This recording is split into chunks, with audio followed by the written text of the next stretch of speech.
Livro do profeta Jonas. Jonas, capítulo de número 3. Glória a Deus, glória a Deus, glória a Deus. Aleluia. Eita, glória.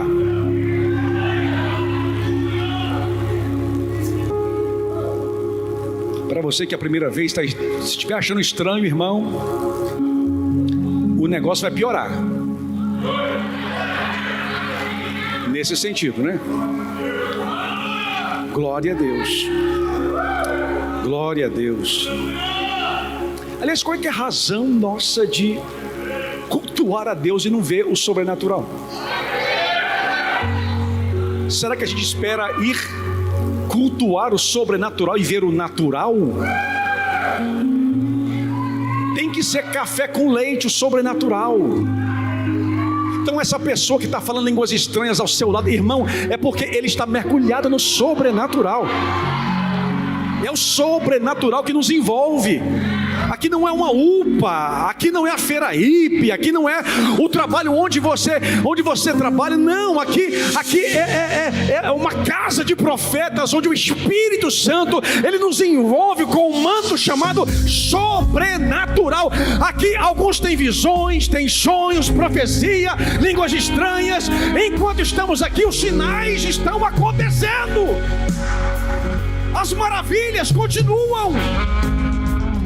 Aleluia, aleluia.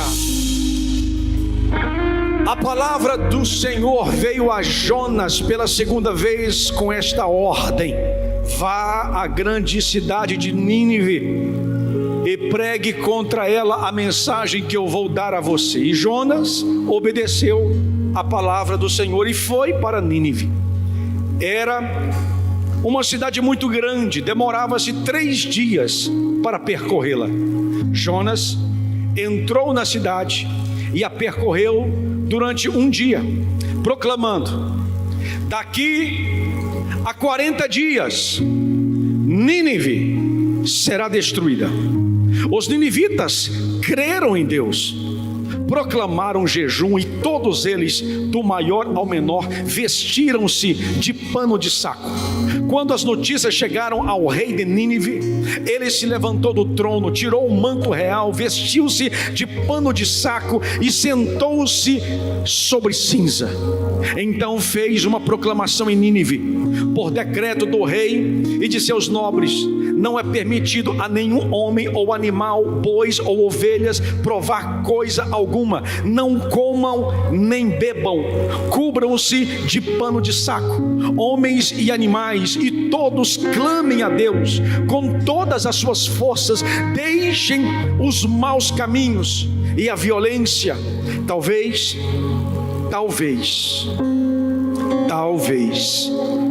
Deus se arrependa e abandone a sua ira e não sejamos destruídos. Verso 10: Deus viu o que eles fizeram e como abandonaram os seus maus caminhos. Então Deus se arrependeu e não os destruiu, como tinha ameaçado. Capítulo 4, verso 1 e 2. Mas Jonas ficou profundamente descontente com isso e enfureceu-se. Ele orou ao Senhor: Senhor, não foi isso que eu disse quando ainda estava em casa? Foi por isso que me apressei em fugir para Tarsis. Eu sabia que tu és Deus misericordioso e compassivo, muito paciente, cheio de amor, e que promete castigar, mas depois se arrepende. Pode tomar assento, queridos. Eu vou começar por aqui, não vou tomar muito tempo. Eu vou começar por aqui, por este texto, Jonas. Eu sei que é contraditório o versículo 1 e o versículo 2 do capítulo 4, porque no capítulo 3, pela segunda vez, o Senhor fala, dá ordem a Jonas a ir à grande cidade de Nínive, a pregoar um grande arrependimento. Você conhece a história de Jonas, e o propósito não é pregar sobre Jonas. O propósito é pregar sobre escolhas. Sobre escolhas. Este é o meu propósito. Escolhas. No capítulo 3 encontramos Jonas escolhendo obedecer. A cidade era muito comprida, muito grande, para percorrê-la no mínimo 3 dias, mas ele vai acelerado, gritando nas ruas, nos becos: daqui a 40 dias o Senhor vai destruir essa cidade. Arrependam-se, arrependam-se, deixem os seus maus caminhos. E lá foi Jonas, um dia inteiro. Pela manhã estava Jonas gritando, à tarde, à noite, ele passou o dia apregoando para que aquela cidade e todos os seus moradores viessem a se arrepender. O texto vai dizer que depois que ele prega arrependimento, todos os ninivitas, todos os seus moradores, eles se arrependem, abrem o seu coração, se convertem a Deus. Eles começam a se vestir com vestes simples, de pano de saco, e eles promulgam através do seu rei um grande jejum. Ninguém é para comer, nenhum homem, nenhuma mulher, nenhum animal, ninguém. Façamos um grande jejum, deixem os seus maus caminhos, abandonem atos de violência e nos voltemos todos para Deus, pois talvez Ele possa se arrepender e voltar com o seu decreto. O versículo de número 10, no capítulo de número 3, a verdade é que Deus percebe a conversão genuína, verdadeira, sincera do povo, e se arrepende, e retorna, e dá mais uma chance. No capítulo 4, a impressão que se dá é que quando a notícia chegasse ao profeta, chegasse a Jonas, ele faria como a maioria dos que estão aqui faria: levantaria a mão e diria glória a Deus por eles terem se arrependido. Todos nós, quando anunciamos a palavra, pregamos a palavra e fazemos um apelo de consciência, de arrependimento, de conversão, no final do culto, e quando percebemos as pessoas vindo à frente, algumas chorando, outras vêm sozinhas, outras vêm acompanhadas, nós ficamos alegres, a igreja se alegra, o povo se agita, há uma alegria contagiante no nosso meio. Imagine se eu chegasse aqui e dissesse: gente, hoje eu preguei naquela Anhanguera toda, comecei aqui no Padre Pelágio e fui descendo, pregando, descendo, e por onde eu passava, as pessoas levantavam as mãos, abriam seus corações e diziam: eu quero Deus. Toda a igreja iria se alegrar. Mas no capítulo 4, no versículo 1, versículo 2 e o versículo 1, ele nos choca, porque quando Jonas, ele sabe da conversão dos ninivitas, dos moradores, ele se enfurece, ele se entristece, ele se magoa, ele está ressentido. E aí, no versículo 2, descobrimos a razão verdadeira pela qual Jonas fugiu da presença de Deus quando ele estava na sua terra, e Deus disse para ele ir para Nínive pregar o arrependimento, e ele foi para Tarsis, e aí pegou o navio e aconteceu o que aconteceu. E aí no capítulo de número 4, verso de número 2, ele diz: então é por isso, Senhor, que eu fugi de ti. Esta é a razão pela qual eu não queria ficar e nem ir a Nínive, porque o Senhor é misericordioso, porque o Senhor é compassivo, o Senhor é paciente, o Senhor é cheio de amor, e o Senhor volta atrás e dá segundas chances.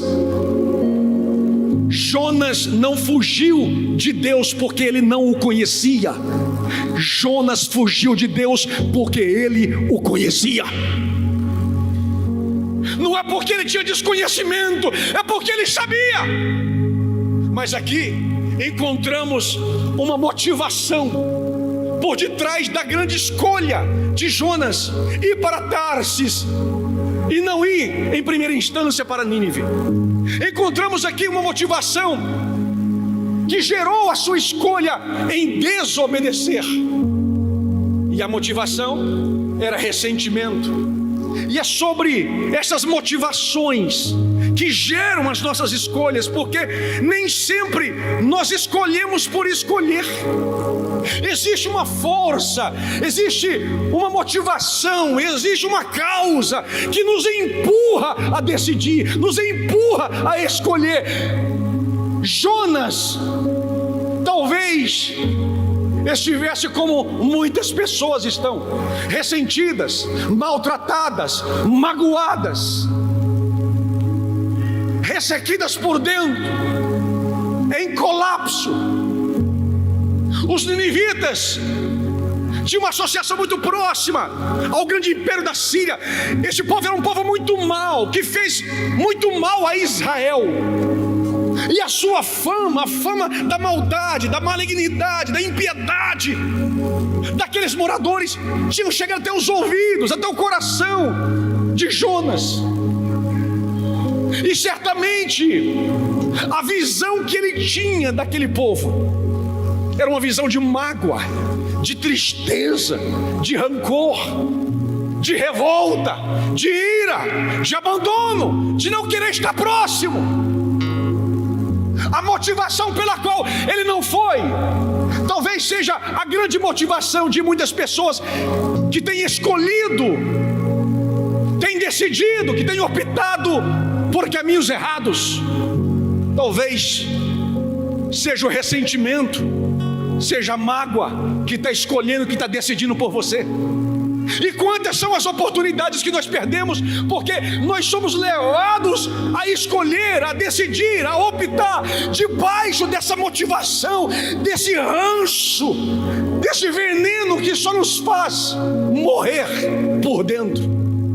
Quantas pessoas estão escolhendo, estão decidindo ir, não ir, levantar ou sentar por coisas mal resolvidas, maltratadas.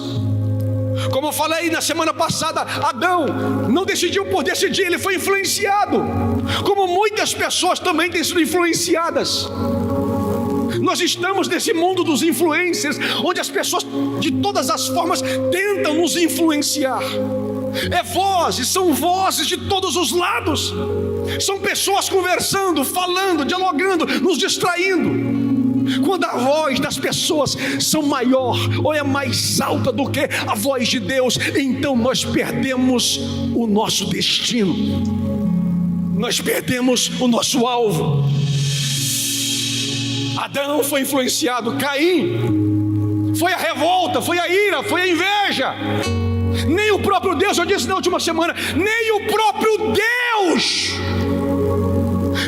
foi lá, não foi o diabo, não foi a serpente, o próprio Deus foi lá e tentou coagir, influenciar, diminuir o ímpeto, a raiva, dizendo: Caim, calma, se você fizer o bem eu não posso te aceitar, melhora, Caim, cuidado, porque o mal já está batendo na porta do seu coração. Nem o próprio Deus, porque a motivação que estava gerando aquela escolha de assassinar, de matar, de tirar a vida do seu irmão, já tinha se tornado uma obsessão. Tem gente que está assim, por mais que a gente fale, por mais que a gente aconselhe, por mais que a gente ora, a pessoa está com o coração gelado. Quantas vezes a gente vai conversar com um casal que está perto de separar, e um está mais tendencioso a separar do que o outro, e a gente aconselha, mas o coração está duro, o coração está fechado, e você diz: tem uma chance, vamos tentar de novo. agora com acompanhamento, com oração, com terapia, com aconselhamento, vamos fazer alguma coisa. E as pessoas dizem: não quero. E eu já disse para algumas pessoas: cuidado com o preço dessa escolha. E eu já ouvi algumas pessoas dizerem: eu pago o preço. Eu pago o preço. Essa motivação de cair que está esparramada por Goiânia, por Goiás, pelo Brasil. Essa vontade de assassinar o nome de alguém, a prosperidade de alguém. Temos que tomar muito cuidado com essas motivações. Lembra de Abraão? Aos 75 ele recebe a promessa, aos 85 a precipitação bate a porta, o achismo, o tentar ajudar, o fazer uma ingerência, uma inferência, dar uma ajudinha, um socorro para Deus. Afinal, já fazem 10 anos que eu recebi aquela profecia, que eu recebi aquela mensagem, que o Senhor falou ao meu coração. Já tem 10 anos. E é justamente nesse momento onde algumas pessoas precipitam e acham que é aqui, e acham que é ali. A precipitação tenta ajudar Deus a cumprir aquilo que Deus prometeu fazer no tempo dele. Você jamais conseguirá, você jamais terá sucesso em seus empreendimentos se você ultrapassar o tempo de Deus. Tem coisas que está demorando, é porque é Ele que vai fazer. Está chegando a época da política aí. Tem muita gente que escolhe por causa de uma gasolina, por causa de um telhado. Tem muita gente que escolhe por causa de uma caixa de cerveja. Tem muita gente que troca as coisas poderosas do futuro por coisas momentâneas, por precipitação, em nome de Jesus. Algumas pessoas ficam achando que o seu socorro, o realizar a sua promessa, vai vir de sistemas econômicos, de sistemas bancários, vai vir de sistemas de homens. Irmão, tem coisa que é Deus, Ele resolveu, Ele mesmo é que vai fazer. Não é que está demorando, é porque Ele está te preparando. Ele não está preparando aquilo que Ele prometeu, Ele está preparando você para aquilo que Ele prometeu. Ele está melhorando a tua humildade, está aumentando a tua verdade, está aumentando a tua justiça, está aumentando a tua gratidão, a tua bondade. Então aguarda um pouco mais, em nome de Jesus. Se Ele disse que faria, Ele vai fazer. Ele vai fazer. Não faça como Esaú, que por causa de uma fome trocou aquilo que era eterno, aquele que era o porvir. Não negocie seu futuro para se satisfazer uma fome do presente. Cuidado com essas compulsões, essas impulsões. O impulso pergunta: o que eu quero hoje? O impulso pergunta: o que eu quero agora? O impulso pergunta: eu quero já. A sabedoria pergunta: o que isso vai me custar depois? O que isso vai me custar depois? Não pense que as nossas escolhas ficam impunes. Nós somos senhores delas, mas também somos escravos das consequências. Você escolhe, você decide, mas as escolhas elas vêm, as consequências elas vêm. Mais cedo ou mais tarde elas vêm. Não se precipite. Não decida por um momento. Não decida por uma satisfação imediata. Quantas pessoas estão trocando o que é eterno, o que é permanente, o que é duradouro, por satisfações imediatas, momentâneas, no ministério, no casamento, na vida profissional, trocando momentos com a família, trocando sementes com a família, trocando memórias com os filhos, por causa de coisas banais. Tem coisas, irmãos, que nós não podemos trocar jamais. Nós não podemos trocar jamais. Lembra da motivação que gerou uma das punições mais severas que eu encontro na Bíblia?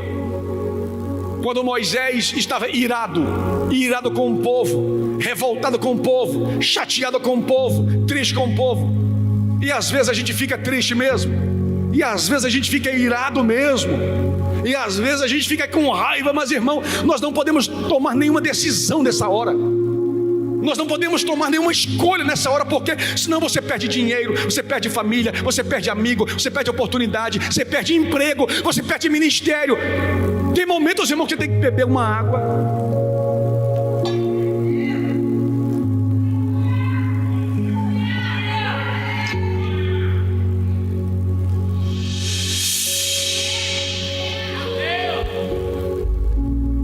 Quem aqui já não pensou em dar um tapa em alguém?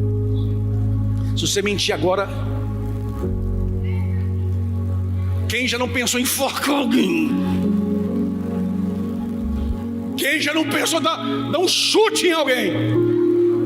Quem já não pensou em ir na casa de alguém, bater na porta, enfiar o dedo no nariz e dizer: agora até vai ouvir? Não, tá, mas calma. Não é assim para tanto. Mas dá vontade, dá. Mas a gente não pode. Fala, não pode, porque senão você vai perder. Como Moisés perdeu o legislador, o cientista, o líder, o grande líder Moisés, aquele que convenceu através das palavras de Deus Faraó, que conduziu aquele povo todo pelo deserto. Ele tinha o direito de entrar na terra prometida, de prosperar, de viver, de envelhecer, de ver os seus filhos, os seus netos, os seus bisnetos. Ele tinha total direito de poder entrar naquela terra, mais do que qualquer pessoa. Mas uma decisão que ele tomou debaixo de ira, quando Deus disse a Moisés: Moisés, pegue a vara e fala a rocha, porque a rocha, ela vai dar água. O povo está com sede, não tem chuva, não tem riacho, não tem cachoeira, não tem rio. Então é só você falar, não precisa bater, não precisa espancar, não precisa esmurrar. Por isso, irmão, tem muita gente em cima do púlpito que, ao invés de falar, de ensinar, de ministrar, está espancando, está batendo, está pilotando, está dando porrada. E Deus está dizendo: pode bater, mas você não entra, você não tem mais, a porta está fechada, está seco. Não se bate quando Deus diz para falar. Se Deus disse para falar, fala. Se é que alguém vai bater, deixa ele.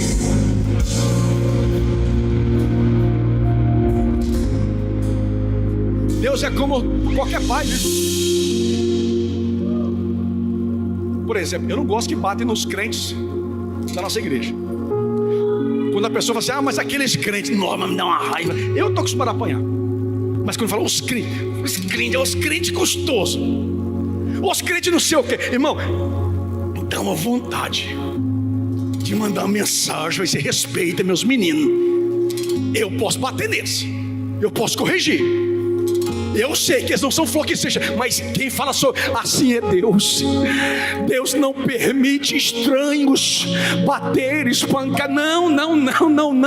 Irmão, em nome de Jesus, quando a ira bater, a revolta bater, respira.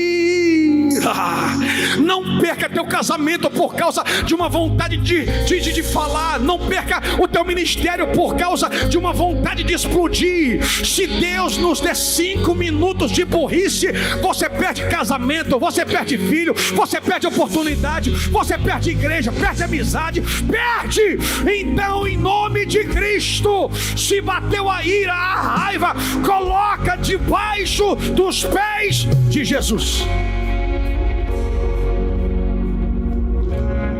As motivações. Lembra de Acã, Josué capítulo 7, verso 20 e 21. Ele mesmo descreve o processo. Quando vi entre os despojos uma boa capa babilônica e 200 ciclos de prata e uma cunha de ouro, cobicei, tomei e escondi. A sequência foi essa: vi, cobicei, tomei e escondi. Vi, cobicei, tomei e escondi. Morreu ele, a esposa, os filhos que não tinham nada a ver com a paçoca. Só os homens digam urra. Cuidado com as suas escolhas, macho. Elas não implicam consequências só para você, são consequências para a tua esposa, teus filhos, tua casa, teus bens.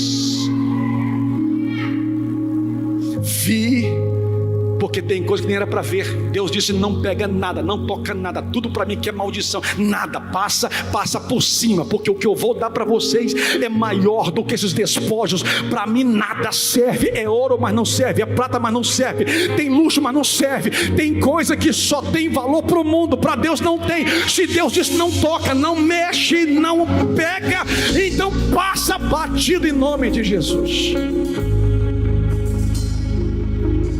Pegou o que Deus disse para não pegar, mas antes viu o que Deus disse para não ver. Tudo começa com essa coisa toda da visão também. Lembra de Saul, a motivação? Quando Deus disse: entra na cidade, mata todo mundo, bois, ovelhas, pega o rei Agag, mata também, destrói, não vai sobrar nada. E ele então preserva o rei, preserva alguns animais pelos quais o povo, os soldados disseram: rei, vamos preservar isso aqui. Pressionou, o texto diz que os soldados pressionaram o líder e o líder cedeu. A turma pressionou o líder e o líder cedeu. Que Deus nos preserve, Deus nos guarde em abundância. Oh Espírito Santo, oh Espírito Santo. E não pense que eu estou falando de mim, porque cada um aqui é líder de si mesmo. Tem líder de casa, líder de empresa, líder de ministério. Cuidado com as pressões externas, elas estão querendo fazer você desobedecer a Deus. Ah, mas eu obedeci pela metade. Irmão, obediência pela metade é desobediência. Obediência parcial é desobediência. Obediência só um pouquinho é desobediência. Ou você obedece tudo, ou você não obedece. Ah, mas é que pediram para eu poder reservar, porque nós queremos sacrificar ao Senhor. Então nós precisamos de ovelha, precisamos de gado para sacrificar ao Senhor. E Samuel foi lá e disse: quem disse que Deus prefere sacrifício do que obediência? Obedecer é melhor do que sacrificar. Só tem sacrifício porque não tem obediente.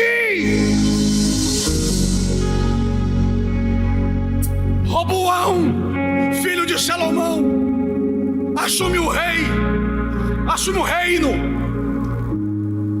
O povo questiona quanto aos impostos. É IPTU, é ITU, é taxa do Detran. E foram pressionar ele quanto aos impostos muito altos. Muito parecido com o que nós vivemos hoje no governo. Nunca se viu um governo para taxar tanto o povo. Tanto. Roboão recebe a visita dos anciãos, do povo, dos líderes. E ele diz: eu vou consultar, eu vou pedir conselho. E ele vai aos conselheiros do seu pai. E os anciãos, conselheiros do seu pai, dizem: é melhor baixar mesmo esses impostos. O povo está saturado, está desgastado. E ele não gostou desse conselho, não desceu bem esse conselho. E ele foi se aconselhar com seus amigos, os Nutelinha, os do Free Fire, os do joguinho, os que soltavam pipa no ventilador, os que jogavam bolinha de gude no carpete, os que não tinham experiência, os que não tinham vivência, os que eram do arrasta pra cima, os que era vem pra cá que eu destravo você, porque tem uma geração imediatista que não tem experiência, que nunca passou pelo vale da sombra e da morte. Sabe ler o salmo do vale da sombra e da morte, mas nunca passearam nele. Não tem marcas, não tem cicatrizes, não tem tempo. Irmão, não pense que as coisas acontecem de qualquer maneira. Não pense você que se tiver alguém que canta aqui com unção, essa unção, ela veio de bobeira, ela veio de graça. Não pense você que alguém que prega, e prega com unção, com verdade, e você percebe Deus nessa palavra, Deus na vida desse sujeito ou desta mulher. Não pense que isso caiu do nada. Existem marcas que ninguém vai ver. Existem calos que ninguém vai ver. Ao invés dele ficar com os anciãos, com os conselheiros do seu pai, ele opta pelos conselheiros novos, os da geração Z. E a partir daquela decisão, ele destruiu, rachou, rasgou, dividiu o seu reino. Uma das maiores escolhas, escuta isso, uma das maiores escolhas que um homem ou mulher deve fazer é a quem ele vai ouvir. É a quem vai ter liberdade de aconselhar esse coração. É quem vai ter ouvidos para o que você fala, para a sua demanda. Se você errar de conselheiro, irmão, se você errar de ouvido, se você errar de endereço, quando você só escuta quem confirma aquilo que você já queria fazer, você não está procurando conselho, está procurando validação. Tem conselho que vai ser esse mesmo, não faz porque é pecado, não vai porque está errado, fica. Mantém pessoas perto de você que te mantém na presença de Deus.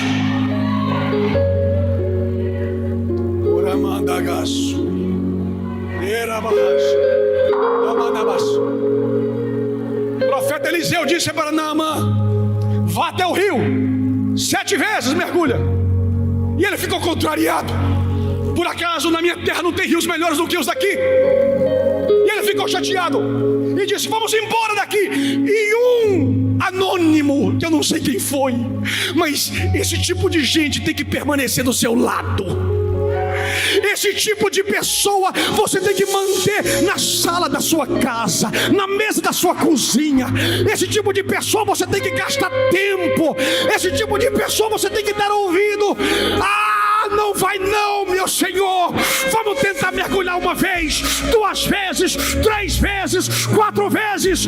Tem muita gente cheia de vitória e de bênção. Nem é por causa da obediência sua, é por causa de conselheiros, pastores, mães, pais, líderes que disseram: não é hora, acalma, respira, fica. Oh meu Deus, oh meu Deus.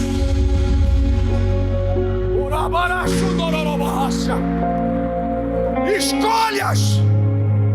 Cuidado com as escolhas. A minha intenção nesta noite é te fazer refletir quanto às escolhas que você tem tomado para com a sua vida. O Senhor tem muito mais do que o que você tem. Você ouviu isso? Deus tem muito mais para você do que aquilo que você tem. Ele só está aguardando você tomar as escolhas certas. E eu sei que algumas escolhas, elas doem na carne, elas doem no íntimo, no âmago. Eu sei que algumas escolhas mexem com a nossa estrutura mental, financeira, ministerial. Tem pessoas aqui que já passou da hora de sair de alguns lugares porque está morrendo lá, estão secos lá, e aí fica aguardando, postergando, retardando. E Deus está dizendo assim: é hoje. Não é você que tem pressa, é Deus quem tem pressa em te abençoar. Ele está voltando, meu irmão, mas ainda dá tempo de viver o melhor dessa terra.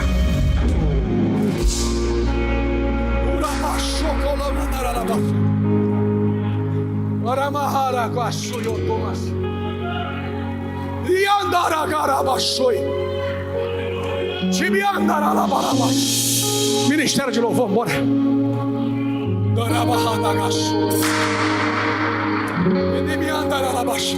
É isso. Às vezes dá vontade de nem levantar a mão, de não dar um glória a Deus, dá vontade mesmo de ficar em casa, mas as suas escolhas não serão baseadas nos teus desejos, nas tuas compulsões. Em nome de Jesus, as tuas escolhas serão motivadas, embasadas, fundamentadas na presença do Espírito de Deus que habita aqui dentro, meu irmão. Eu estou pregando para alguém aqui, reage, porque Deus está aguardando as escolhas certas. Fica de pé em nome de Jesus. Escolhamos. Nos restam 6 minutos. O que poderia acontecer se nós escolhermos hoje mergulhar mais fundo do que nós já fomos?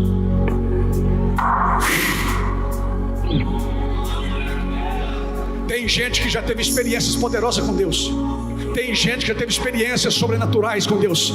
Mas e se de repente naquele dia, naquela tarde, naquela noite, naquele culto, de repente se naquele dia você tivesse ido mais fundo? E se você tivesse aguardado um pouco mais? E se vocês quisessem mergulhar mais?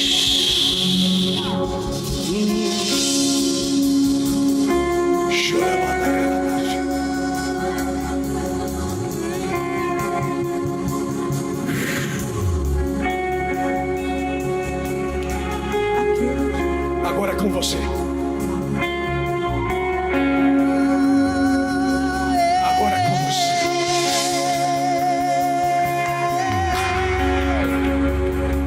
Aquele que acalma o vento, aquele que aquieta o mar, que tira a força do fogo e faz o leão jejuar. O Deus que derruba as muralhas, da estéril faz noite fria. E se você hoje escolher perder o controle, tu tá segurando demais. Tu tá segurando demais. Tá congelado, tá parado, tá estático.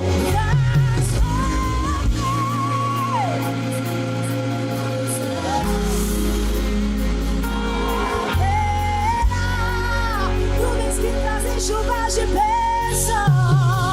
Oh, céus.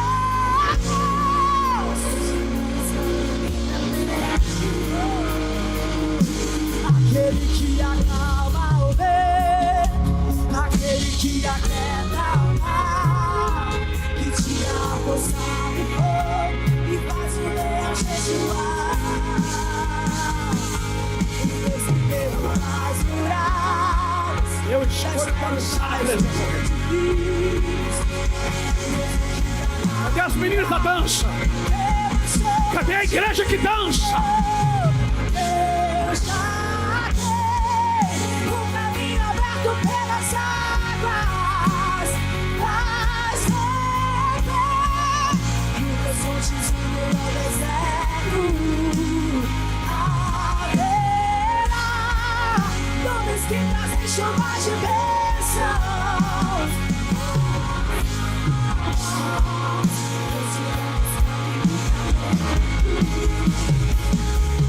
Aquele que acalma o vento, aquele que aquieta o mar, que tira a força do fogo e faz o leão jejuar. O Deus que derruba as muralhas, da estéril faz noite. É o Deus que brada no alto, não derrochou contigo. Eu já tenho um caminho aberto pelas águas, faz romper meus fontes no deserto. Haverá nuvens que trazem chuvas de bênção. Oh, céus.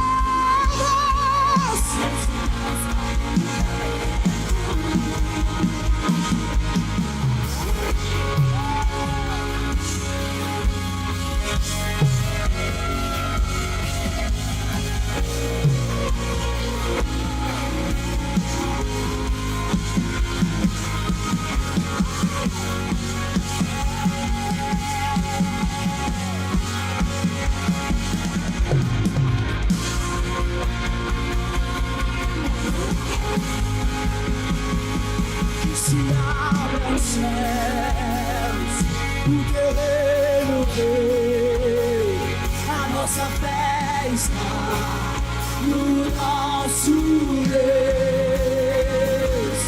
E se abra os céus,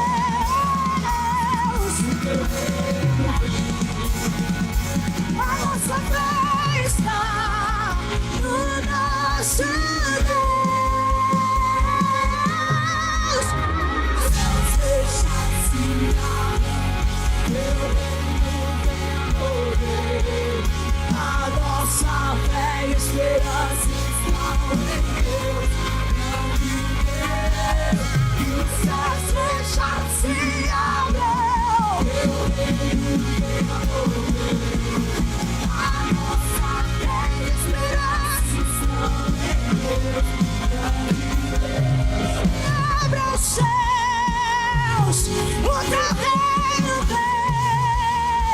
A nossa fé está no nosso Deus. Que se abra os céus, teu reino vem.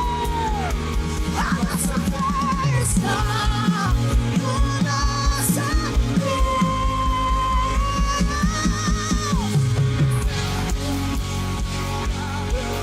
Teu reino vem poder. A nossa fé e esperança estão em Deus. Grande Deus, que os céus fechados se abram. Teu reino vem poder. A nossa fé e esperança estão em Deus. Quem quer aceitar Jesus, voltar para Jesus, reconciliar? Quem quer voltar para Jesus, vem. Quem quer voltar para Jesus, vem, vem cá. Quem quer voltar para Jesus, vem. Vem, Ninivita, vem. Vem você de Nínive, vem aceitar Jesus. Vem reconciliar, volta para a casa do Pai. Ele te chama, Ele te espera, vem. Já veio a primeira, cadê a segunda? Vem. Cadê o povo que se alegra? Vem para Jesus, vem, volta, Ele te espera, Ele te aguarda. Não resista. Esta é a noite, não é amanhã, não.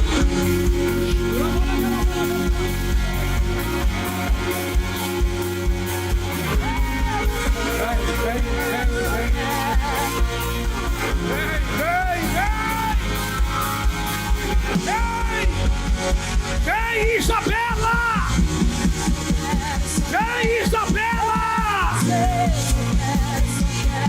Venha, doutor! Venha!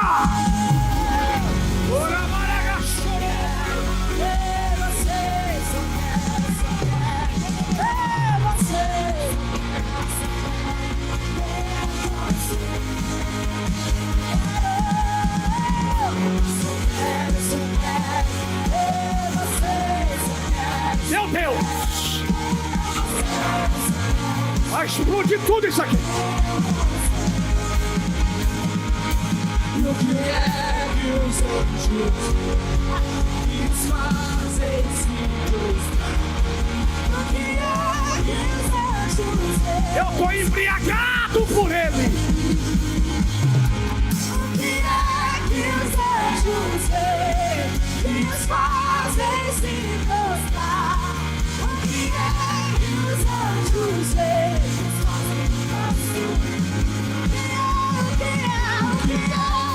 Você que tem perna, pula! Você que tem pé, dança! Você que tem coluna!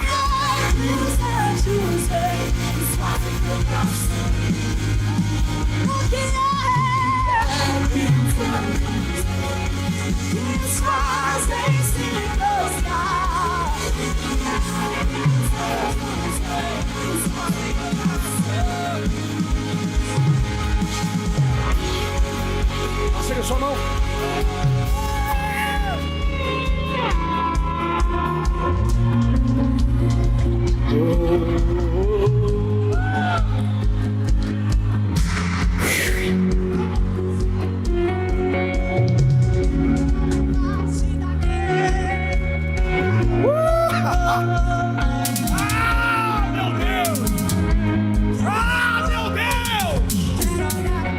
Ah, Deus!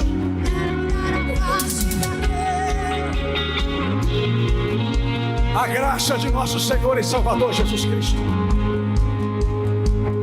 o grande amor de Deus, o nosso Pai, a comunhão e a consolação do Santo Espírito do Senhor, seja com todos e todos digam.